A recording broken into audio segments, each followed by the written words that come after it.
নমস্কার সবাইকে, আমার রান্নার চ্যানেলে তোমাদের সকলকে জানাই স্বাগত। আজকের রেসিপি ভালো লাগলে চ্যানেলটা প্লিজ সাবস্ক্রাইব করে দিও। পাশে থাকা বেল আইকনটা প্রেস করে দিও, যাতে আমি যখন ভিডিও দেব খুব সহজেই তোমাদের কাছে ভিডিওটা পৌঁছে যায়। আজকে আমি তোমাদের দেখাবো একদম ভিন্নধর্মী, মজাদার, মুখরোচক একটি রেসিপি। সাধারণত আমরা পেয়ারা মানে ফল হিসেবেই খেয়ে থাকি, লবণ, মরিচ বা চাট মশলা ছিটিয়ে। কিন্তু কখনো কি ভেবে দেখেছো এই সাধারণ পেয়ারাকেই অসাধারণ একটি স্ন্যাক্স আইটেমে রূপান্তর করা যায়? পেয়ারার চপ। যারা নতুন কিছু ট্রাই করতে ভালোবাসো তাদের জন্য এই রেসিপিটা একদম পারফেক্ট। ভিডিওটা স্কিপ না করে অবশ্যই শেষ অবধি দেখো। দেরি না করে চলো শুরু করা যাক আজকের স্পেশাল রেসিপি, পেয়ারার চপ। পেয়ারার চপ বানানোর জন্য প্রথমে দুটো ডিম সেদ্ধ করে নেব। ডিম হাফ বয়েল করবে না, ফুল বয়েল করে নেবে।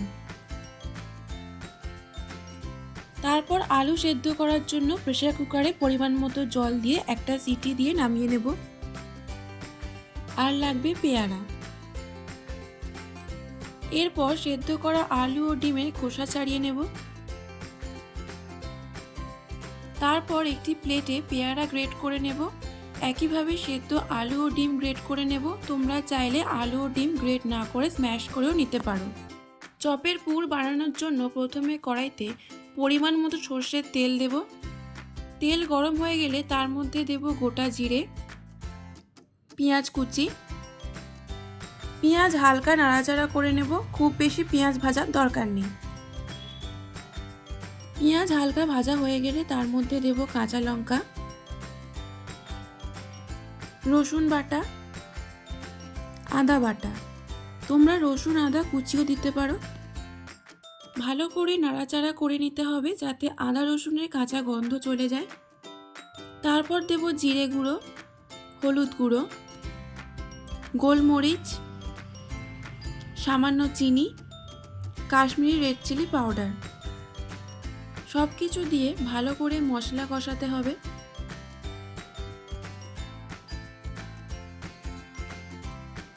2 থেকে 3 মিনিট ধরে মশলা কষানো হয়ে গেলে তারপর দেব গ্রেট করে রাখা আলু, ডিম ও পেয়ারা। মশলার সাথে ভালো করে মিশিয়ে নেব।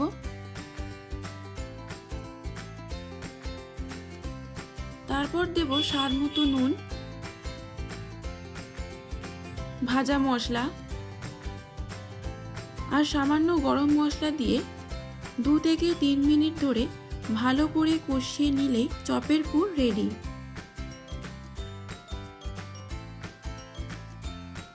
তারপর একটি প্লেটে পুরটা ঠান্ডা করতে দেব। পুর ঠান্ডা হয়ে গেলে চপের আকারে করে ব্রেড ক্রাম্বসে কোট করে নেব। এইভাবে আমি সবগুলো চপের আকারে করে ব্রেড ক্রাম্বসে কোট করে রেডি করে নিয়েছি।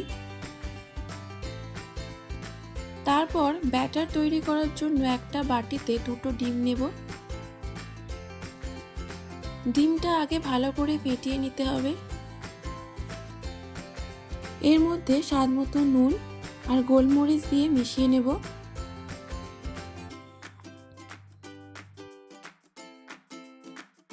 তারপর দেব 2 চামচ কর্নফ্লাওয়ার।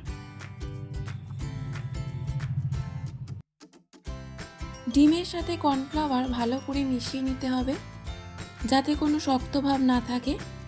ব্যাটারটি যেন খুব বেশি পাতলা বা ঘন না হয়। তারপর চপ ভাজার জন্য কড়াইতে দেব পরিমাণ মতো সাদা তেল। তেল গরম হয়ে গেলে ব্রেড ক্রাম্বসে কোট করা চপ ব্যাটারে ডুবিয়ে কড়াইতে দেব। এই সময় গ্যাসের ফ্লেম লো টু মিডিয়ামে রাখবে। চপগুলো লাল লাল করে ভেজে তুলে নেব। এইভাবে আমি সবগুলো চপ ভেজে নিয়েছি। বিকেলে গরম গরম চা বা কফির সাথে এই স্ন্যাক্সটা অবশ্যই একবার ট্রাই করবে। আশা করছি ভিডিওটা তোমাদের ভালো লেগেছে। সাধারণ একটা পেয়ারাকে কিভাবে স্ন্যাক্সে পরিণত করা যায় সেটাই আজকে ভিডিওর মূল আকর্ষণ। তোমরা এই রেসিপিটা অবশ্যই বাড়িতে একবার ট্রাই করো। আমাকে কমেন্ট বক্সে লিখে জানিও তোমাদের কেমন লাগলো।